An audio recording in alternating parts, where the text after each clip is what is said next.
কি খাবি বলস না কেন? ঝালমুড়ি মানে যেটা দাম কম তোরা সবসময় মুড়ি খাস, টিপটা করে লই আইসা একটা বিফ নাগামরিচ দিয়া। আচ্ছা মামা 3টা ঝালমুড়ি দিয়েন, একটা তো একটু ঝাল কম দিবেন।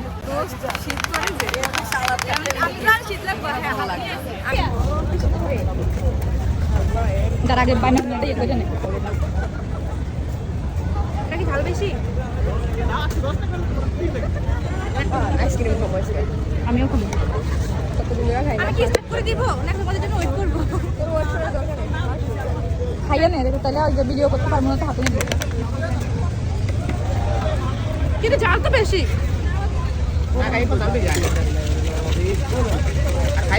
বাইরে কিরম না ঝাল কম দিলে ঝাল বেশি না।